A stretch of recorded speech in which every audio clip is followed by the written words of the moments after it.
Hello friends, ಎಲ್ಲರೂ ಹೇಗಿದ್ದೀರಾ? ನಾನಂತೂ ಸೂಪರ್ ಆಗಿದ್ದೇನೆ. ನೀವು ಕೂಡ ಸೂಪರ್ ಆಗಿದ್ದೀರಿ. ನಿಮ್ಮ ವೆಯ್ಟ್ ಲಾಸ್ ಜರ್ನಿ ನಡೀತಾ ಉಂಟು ಅಂತ ಅಂದ್ಕೊಂಡಿದ್ದೇನೆ. ಏನೇ ಇದ್ದರೂ ನಿಮ್ಗೆ ಏನೇ ಡೌಟ್ ಇದ್ದರೂ ಕಮೆಂಟ್ ಮಾಡಿ. ಇವತ್ತು ಮಾರ್ನಿಂಗ್ ಮಾಮೂಲಿಯಂತೆ ಬಿಸಿನೀರು ಕುಡಿದೆ, ಹಾಗೆ ಬಾದಾಮಿ ತಿಂದೆ. ಅದಾದ ನಂತರ ಮಾರ್ನಿಂಗ್ ಬ್ರೇಕ್ಫಾಸ್ಟ್ ಪ್ರಿಪರೇಷನ್. ಇಲ್ಲಿ 1 ಕಪ್ಪಷ್ಟು ಓಟ್ಸ್ ತಗೊಂಡಿದ್ದೇನೆ, 1 ಚಮಚದಷ್ಟು ಮೆಂತೆನ ನೆನೆಸ್ಕೊಂಡಿದ್ದೇನೆ. ಈ ದೋಸೆ ತುಂಬಾ ಟೇಸ್ಟಿಯಾಗಿರ್ತದೆ. ಅಕ್ಕಿಯಿಂದ ನಾವು ಮೆಂತೆ ದೋಸೆ ಎಲ್ಲ ಮಾಡ್ತೇವಲ್ಲ, ಅದೇ ರೀತಿ ತುಂಬಾ ಸಾಫ್ಟಾಗಿ ಬರ್ತದೆ ಓಟ್ಸನ್ನು ಯೂಸ್ ಮಾಡೋದ್ರಿಂದ. ಹಾಗೆ ಇದನ್ನು ಒಂದು ಇನ್ಸ್ಟಂಟಾಗಿ ನಾವು ಮಾಡ್ಕೊಳ್ಬೋದು. ಮಾರ್ನಿಂಗ್ ನಾನು ಜಸ್ಟ್ ನೆನೆಸಿದಷ್ಟೇ. ಬೇಕಾದರೆ ನೀವು ಓವರ್ನೈಟ್ ಕೂಡ ಓಟ್ಸನ್ನು ನೆನೆಸ್ಕೊಳ್ಬೋದು, ರಾತ್ರಿ ಕೂಡ ನೆನೆಸಿಟ್ಟು ಮಾಡ್ಬೋದು. ನಾನು ಇನ್ಸ್ಟಂಟಾಗಿ ಮಾಡಿದ್ದೇನೆ. ಮೆಂತೆ ಕೂಡ ಒಂದು 20 ನಿಮಿಷ ನೆನೆಸಿದರೆ ಮೆತ್ತಗಾಗಿ ಬಿಡ್ತದೆ.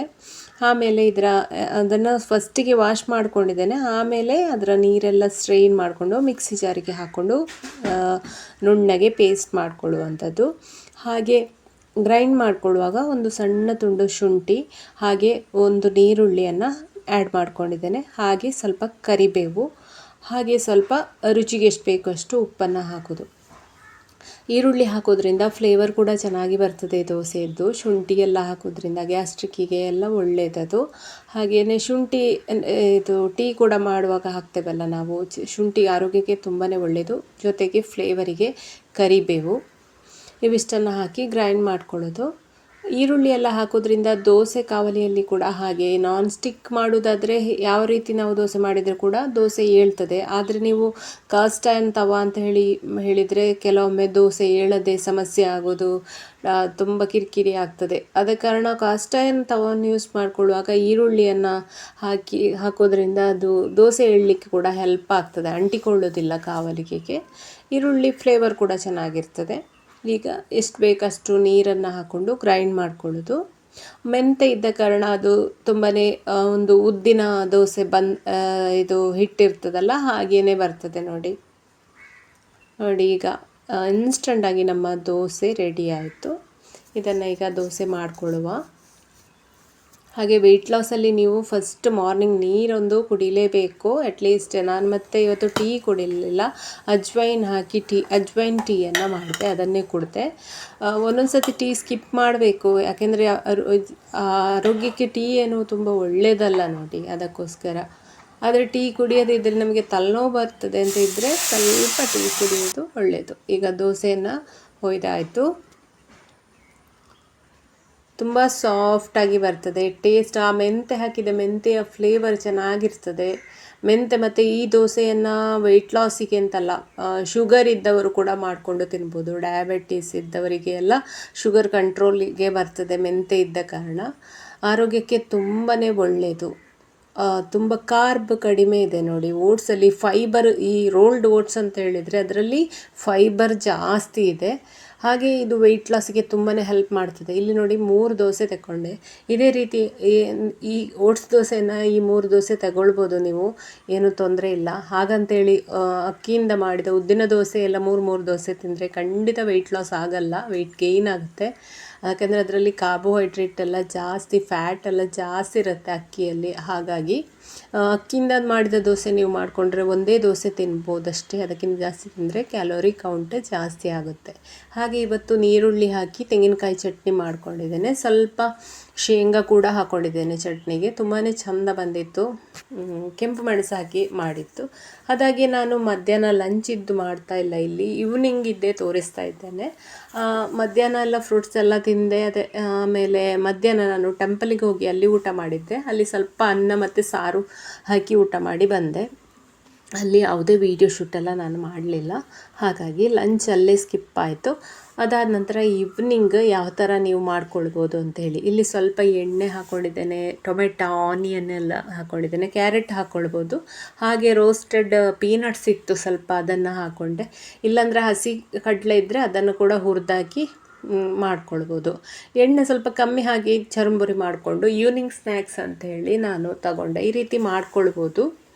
ಡ್ರೈ ಫ್ರೂಟ್ಸೇ ಆಗಬೇಕು ಅಂತ ಏನಿಲ್ಲ, ಸಿಂಪಲ್ಲಾಗಿ ನಾವು ಇದರಲ್ಲಿ ನಮಗೆ ಬೇಕಾದಂತಹ ಪ್ರೋಟೀನ್ ಈವ್ನಿಂಗ್ ಮತ್ತು ಸ್ಪೈಸಿಯಾಗಿ ತಿನ್ನಬೇಕು ಅಂತ ಹೇಳಿದ್ದಕ್ಕೂ ಚರಂಬುರಿ ತುಂಬಾ ಚೆನ್ನಾಗಿರ್ತದೆ. ಇದಾಗಿತ್ತು ನನ್ನ ಈವ್ನಿಂಗ್ ಸ್ನ್ಯಾಕ್ಸ್. ಯಾಕೆಂದರೆ ನಿಮಗೆ ನೀವು ವೆಯ್ಟ್ ಲಾಸ್ ಮಾಡುವಾಗ ನಿಮಗೆ ಕೂಡ ಒಂದು ಐಡಿಯಾಸ್ ಬರಲಿ ಅಂತ ಹೇಳಿ ನಾನು ನಾನು ಮಾಡೋದನ್ನೆಲ್ಲ ತೋರಿಸೋದಷ್ಟೇ. ಇದೆಲ್ಲ ಮಾಡಲಿಕ್ಕೆ ನಿಮ್ಗೆ ಗೊತ್ತಿದೆ, ಬಟ್ ಒಂದೊಂದು ಸತಿ ಫ್ಲ್ಯಾಶ್ ಆಗೋದಿಲ್ಲ ಏನು ಮಾಡೋದು ಏನು ತಿನ್ನೋದು ಅಂತೇಳಿ. ಅದಾಗಿ ನೈಟ್ ಡಿನ್ನರಿಗೆ ನಾನು ಒಂದು ಓಟ್ಸ್ ಸೂಪನ್ನು ಮಾಡ್ಕೊಳ್ತಾ ಇದ್ದೇನೆ. ಇಲ್ಲಿ ಒಂದು 2 ಚಮಚದಷ್ಟು ತುಪ್ಪವನ್ನು ತಗೊಂಡಿದ್ದೇನೆ, ಹಾಗೆ ಸ್ವಲ್ಪ ಜೀರಿಗೆ ಹಾಕ್ಕೊಂಡೆ, ಹಾಗೆ ಬೆಳ್ಳುಳ್ಳಿ ಹಾಕ್ಕೊಂಡಿದ್ದೇನೆ. ಆಮೇಲೆ ಇಲ್ಲಿ ಕೂಡ ಅಷ್ಟೇ ವೀಡಿಯೋ ಸ್ವಲ್ಪ ಸ್ಕಿಪ್ ಆಯಿತು, ತರಕಾರಿ ಎಲ್ಲ ಹಾಕುವಾಗ ವೀಡಿಯೋ ಪಾಸ್ ಆಗಿತ್ತು. ಓಟ್ಸನ್ನು ಸ್ವಲ್ಪ ಹೊತ್ತು ಹುರ್ಕೊಳ್ಬೇಕು, ಆಮೇಲೆ ಒಂದೊಂದೇ ತರಕಾರಿಗಳನ್ನು ಹಾಕ್ಕೊಳ್ಬೇಕು. ಇಲ್ಲಿ ನಾನು ಸ್ವಲ್ಪ ಬೀನ್ಸ್ ತಗೊಂಡಿದ್ದೇನೆ, ಹಾಗೆ ಕ್ಯಾರೆಟ್ ತಗೊಂಡಿದ್ದೇನೆ, ಟೊಮೆಟೊ ಹಾಕ್ಕೊಂಡಿದ್ದೇನೆ. ಅದೇ ರೀತಿ ಮನೇಲಿತ್ತು ಕಾರ್ನ್ ಅಂತ ಹೇಳಿ ಸ್ವೀಟ್ ಕಾರ್ನ್ ಕೂಡ ಇದಕ್ಕೆ ಆ್ಯಡ್ ಮಾಡ್ಕೊಂಡಿದ್ದೇನೆ. ಇದನ್ನು ಈಗ ಫ್ರೈ ಆದಮೇಲೆ ಇನ್ನು ನೆಕ್ಸ್ಟ್ ತರಕಾರಿಗಳನ್ನು ಹಾಕಬೇಕು. ಒಂದೊಂದೇ ತರಕಾರಿಗಳನ್ನು ಅಂಥದ್ದು ವೀಡಿಯೋಸ್ ಇಲ್ಲ. ಫಸ್ಟ್ ತುಪ್ಪಕ್ಕೆ ಆ್ಯಕ್ಚುಲಿ ಆನಿಯನ್ ಹಾಕಬೇಕಿತ್ತು, ಏನೋ ಗಡಿಬಿಡಿ ಆಯಿತು ಮಾಡಿಕೊಳ್ಳುವಾಗ, ಆಮೇಲೆ ಹಾಕಿ ಫ್ರೈ ಮಾಡ್ಕೊಳ್ತಾ ಇದ್ದೇನೆ. ಒಂದೊಂದು ಸರ್ತಿ ವೀಡಿಯೋಸು ಮಾಡಬೇಕು, ಶೂಟ್ ಮಾಡಬೇಕು ಅಂತ ಆಗುವಾಗ ಅಡುಗೆ ಮಾಡುವಾಗ ಏನೋ ಒಂದೊಂದು ಸರ್ತಿ ಹೆಚ್ಚು ಕಡಿಮೆ ಆಗ್ತದೆ ಅಲ್ವಾ, ಏನೋ ಗಡಿಬಿಡಿ ಆಗ್ತದೆ, ಕ್ಯಾಮರಾ ಆನ್ ಉಂಟಾ ಇಲ್ವಾ ಅದು ಇದು ಚೆಕ್ ಮಾಡೋದು ಅಂತೇಳಿ ಒಂದೊಂದು ಸರ್ತಿ ಏನೇನೋ ಆಗ್ತದೆ. ಫ್ರೆಂಡ್ಸ್, ನಿಮಗೆ ವೀಡಿಯೋಸ್ ಎಲ್ಲ ಸ್ವಲ್ಪ ಡಿಸ್ಟರ್ಬ್ ಆಗಿ ಬಂದದಕ್ಕೆ ನಾನು ನಿಮ್ಮ ಹತ್ರ ಸಾರಿ ಕೇಳ್ತಿದ್ದೇನೆ. ದಯವಿಟ್ಟು ನಾನು ಅದನ್ನು ಏನು ಮಿಸ್ಟೇಕ್ ಆಗಿದೆ ಅದನ್ನು ಹಾಗೇ ನಿಮ್ಮ ಹತ್ರ ಹೇಳ್ತೇನೆ, ನೀವು ಅದನ್ನು ಅಡ್ಜಸ್ಟ್ ಮಾಡಿಕೊಳ್ಳಿ. ಈರುಳ್ಳಿ ಫಸ್ಟಿಗೆ ಹಾಕಿ ಫ್ರೈ ಮಾಡ್ಕೊಳ್ಬೇಕಿತ್ತು. ನೋಡಿ, ಇಲ್ಲಿ ಎಲ್ಲ ತರಕಾರಿ ಹಾಕಿ ಆಯಿತು, ವೀಡಿಯೋಸು ಸ್ಕಿಪ್ ಆಗಿದೆ.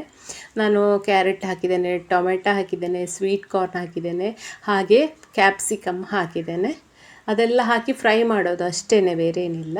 ಆಮೇಲೆ ಒಂದು ಸ್ವಲ್ಪ ಪ್ರೋಟೀನಿಗೆ ಅಂತೇಳಿ ಪನ್ನೀರ್ ಕೂಡ ಹಾಕ್ಕೊಂಡೆ. ನೀವು ಪನ್ನೀರ್ ಹಾಕಲೇಬೇಕು ಅಂತೇನಿಲ್ಲ, ಪನ್ನೀರ್ ಬದಲು ಬೇಕಾದರೆ ಬಟಾಣಿಯನ್ನಾದರೂ ಹಾಕ್ಕೊಳ್ಬೋದು.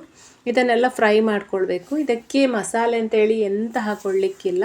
ಬೆಳ್ಳುಳ್ಳಿ ಫಸ್ಟಿಗೆ ಹಾಕ್ಕೊಂಡಿದ್ದೇನೆ, ಅದಾದಮೇಲೆ ಬಿಸಿನೀರು ಕುದಿಸಿ ಹಾಕ್ಕೊಳ್ಳೋದು. ಪೆಪ್ಪರ್ ಪೌಡರ್ ಮಾತ್ರ ಹಾಕೋದು. ಇಲ್ಲಿ ಒಂದು ಅರ್ಧದಿಂದ 3/4 ಚಮಚದಷ್ಟು ಪೆಪ್ಪರ್ ಪೌಡ್ರನ್ನು ಕೊನೆಯಲ್ಲಿ ಹಾಕ್ಕೊಳ್ಳೋದು. ಅಷ್ಟು ಮಾಡಿದರೆ ಇದು ಸೂಪ್ ರೆಡಿ ಆಯಿತು. ಇದನ್ನೀಗ ಚೆನ್ನಾಗಿ ಬೇಯಬೇಕು. ಬೀನ್ಸ್ ಆಗಲಿ, ತರಕಾರಿ, ಸ್ವೀಟ್ ಕಾರ್ನ್ ಎಲ್ಲ ಚೆನ್ನಾಗಿ ಬೇಯಬೇಕು. ನೋಡಿ, ಈಗ ಬೆಂತು. ಈ ಥರ ದಪ್ಪಕ್ಕೆ ಇದ್ದರೆ ನನಗೆ ಇಷ್ಟ ಆಗುತ್ತೆ ತಿನ್ನಲಿಕ್ಕೆ. ನಿಮಗೆ ಸೂಪ್ ಥರ ಇನ್ನೂ ನೀರು ಬೇಕು ಅಂತ ಇದ್ದರೆ ನೀರನ್ನು ಆ್ಯಡ್ ಮಾಡ್ಕೊಳ್ಬೋದು. ಇದು ಹೊಟ್ಟೆ ಫಿಲ್ ಆಗ್ತದೆ. ಇದರಲ್ಲಿ ಕಾರ್ನ್ ಉಂಟಲ್ಲ, ಪನ್ನೀರ್ ಉಂಟು, ಎಲ್ಲ ತರಕಾರಿ, ಓಟ್ಸ್ ಉಂಟು.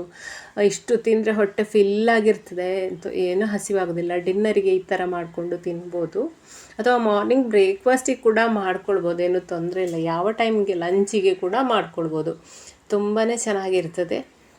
ಆದರೆ ಡಿನ್ನರಿಗೆ ಇದೆ ಸೂಟ್ ಆಗ್ತದೆ. ತರಕಾರಿ ಈ ಥರ ಬೇಯಿಸ್ಕೊಂಡು ತಿನ್ನಲಿಕ್ಕೆ ತುಂಬಾ ಚೆನ್ನಾಗಿರ್ತದೆ ಟೇಸ್ಟಾಗಿ.